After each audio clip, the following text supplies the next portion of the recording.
Hi guys, planning a trip to Malaysia for the first time? This video will answer all your questions from booking, budget, arrival card, food, transport, and more. In this video, we answer all the common questions travelers have before a Malaysia trip based on our personal experiences and real insights from our own journey. So, let us begin. So, the first part is regarding the planning and booking before the Malaysia trip. Which travel package did we choose? We booked our trip through Travel Fort Holidays for a 4 days and 3 night package. We had already shared our travel plan with them and they arranged everything as per that. The pickup, hotel, sightseeing all went smoothly. Whatever they promised in the package, they covered. But yes, if you wanted to do anything extra like shopping or exploring a different place, that cost was on us. That is, whatever that is not included in the package, for that we have to take payment from our own hand. When should flight tickets be booked to get a cheaper rate? Actually, we booked our flight tickets about 2 months before the trip. That helped us to get a good deal. We paid nearly 8,000 for one-way ticket. So in total it was about 15,000 per person. We booked the flights on our own, not through the travel agency. What is the average total cost per person for a 4-day Malaysia trip, including flights, the package, shopping, and outside food?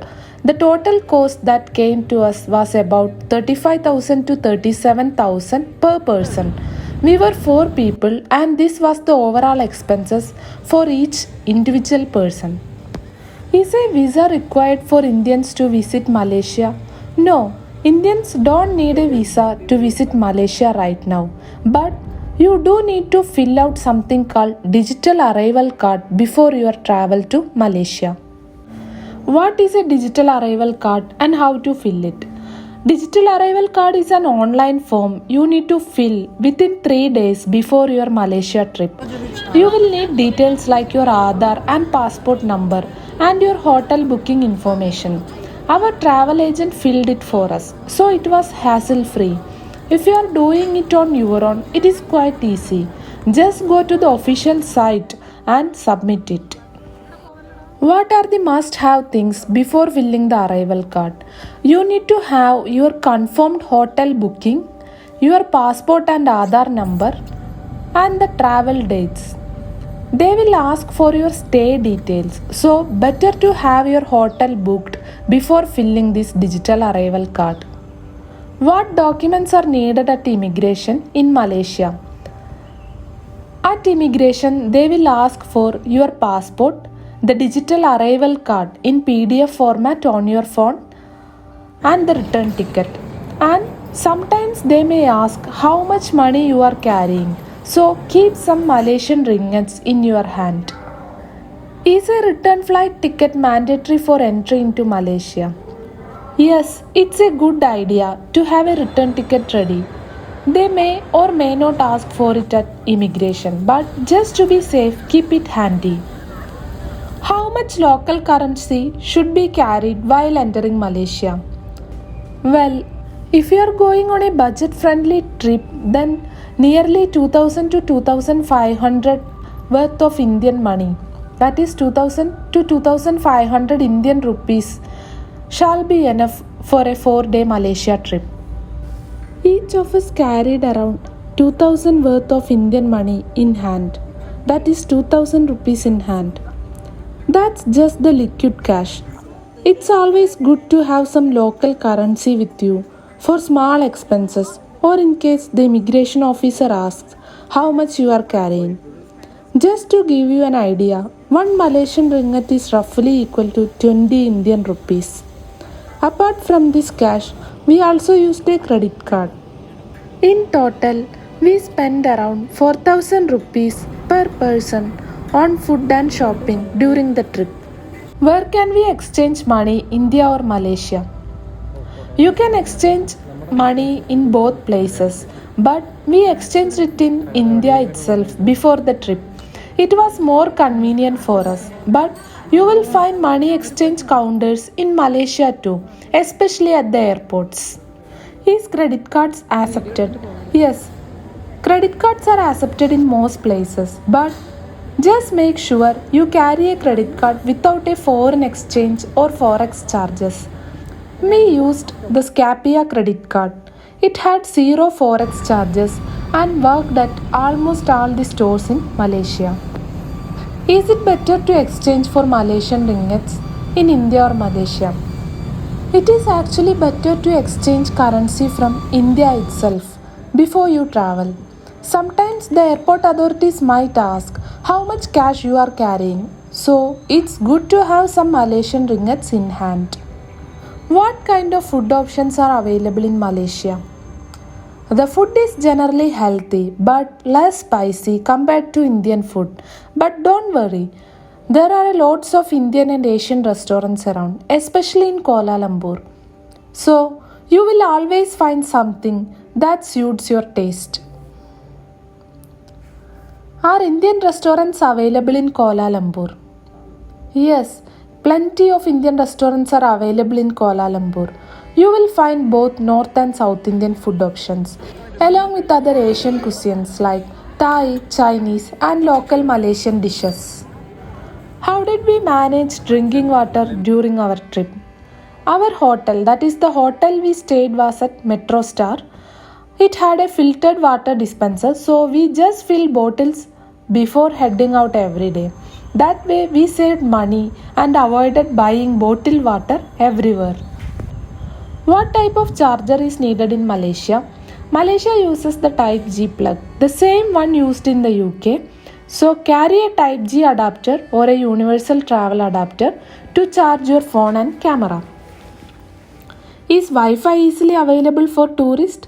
Yes, public Wi-Fi is available in most hotels, malls, and even in some restaurants. We mostly used hotel Wi-Fi and it was enough for Google Maps and checking things online. Should we buy a Malaysian SIM card? Yes, it's better to buy a local Malaysian SIM card after arriving. It's cheaper than using international roaming. If you are traveling in a group, even one SIM is enough for communication with your guide or driver. How did we travel around the city? Whenever we went out on our own, we mostly used Grab. Grab is like a Malaysia's version of Uber. And for some places, we had package vehicle arranged, so it was a mix of both our package vehicle and the Grab. What is the Grab app and how did we use it? Grab is like Uber in India. You just install the app, set your pickup and drop location, and book the ride. It shows the price upfront and payment can be done using a card or cash. Is Google Maps reliable in Kuala Lumpur? Yes, Google Map worked perfectly for us in Kuala Lumpur. It was accurate and helped us a lot in finding places. Which languages are commonly spoken in Malaysia? The main languages are Malay, Tamil, and English. We didn't face any issues talking to people. Many of them understand Tamil and English, especially in Kuala Lumpur. Is Malaysia a safe country to travel for Indians? Yes, Malaysia felt very safe throughout the trip. We went out late in the evenings too and never felt uncomfortable. People are friendly and helpful here. What should we pack for a budget flight with a cabin baggage only? So, since we booked only cabin luggage with a 7 kg limit, we had to pack it lightweight. We just took the basics, a few sets of clothes, one pair of sandals, and some snacks packed in a Ziploc bags. Each person is allowed one cabin bag and one small handbag, so that was manageable. But just a heads up, even if your bag is under 7 kg, if you are carrying a trolley style cabin bag, they might check the weight. While going to Malaysia, no one checked ours. But while returning, they weighted only the trolley bags at the airport. Not sure if it happens every time, but there is definitely a chance.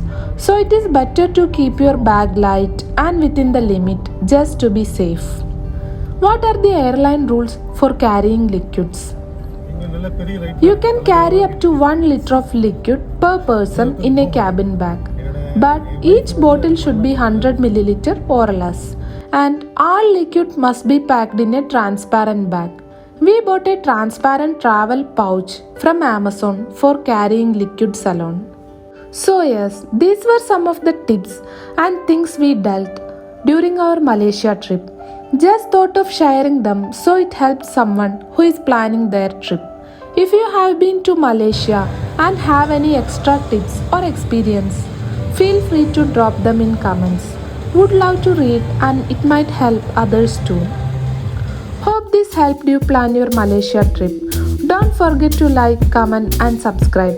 Share it with someone who is planning their first international trip. Thank you for watching.